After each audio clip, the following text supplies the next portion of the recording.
The fake light shafts are one of the last, but definitely not the least important things that will help us to sell this grungy location. Let's find the folder called beams_01 and I guess just activate it. To see it better, I will enable the material preview at the top view. So here we go. After doing it, you should see a bunch of transparent planes, each 2D plane having a beam texture. The display mode for each object is set to wire, so we can see through these planes in the viewport. Okay, that is the basic setup. So each plane has a procedural texture, imitating the sun rays passing through a thick medium, but essentially it's just a regular flat plane with 4 vertices. I've scaled it up roughly to the size of the window section so it's easy to align. I'm gonna show you some knobs of the shader really quickly now, though it won't be an in-depth look by any means. Feel free to explore the material yourself, but here are a few important notes. The basis of the material is really simple. It's the emission shader added to the transparent shader.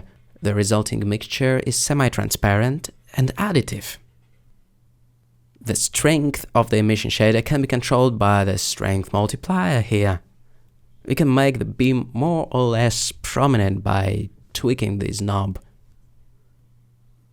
I won't recommend making it too strong though.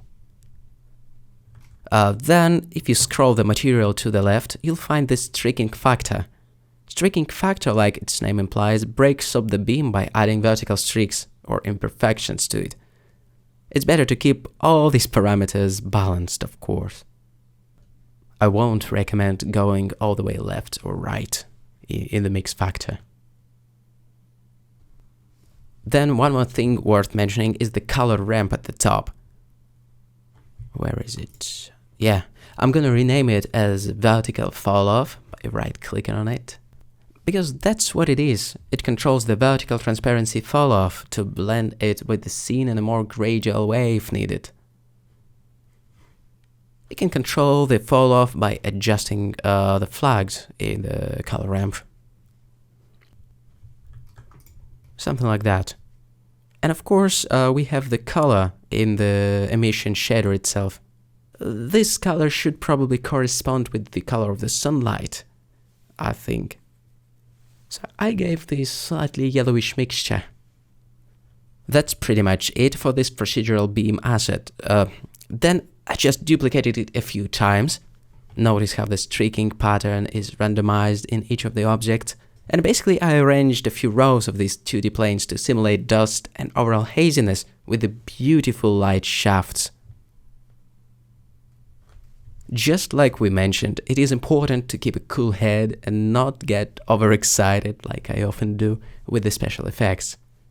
So moderate streaking and barely visible shafts are definitely the way to go.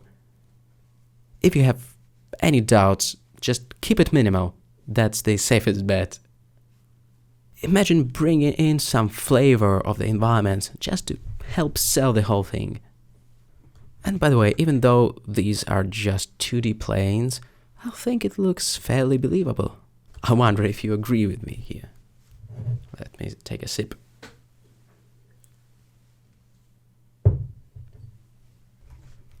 Okay, reducing the strength all the way to 0.03. Cool. A quick comparison here to congratulate ourselves. So here's no beams and haze. Here's how 2D beams look. Pretty convincing, if you ask me. And then we have 2D and 3D solution combined, like someone vaped a lot. And again, just the 2D effect, which I think looks sufficient. And if you ask me, I think it looks gorgeous.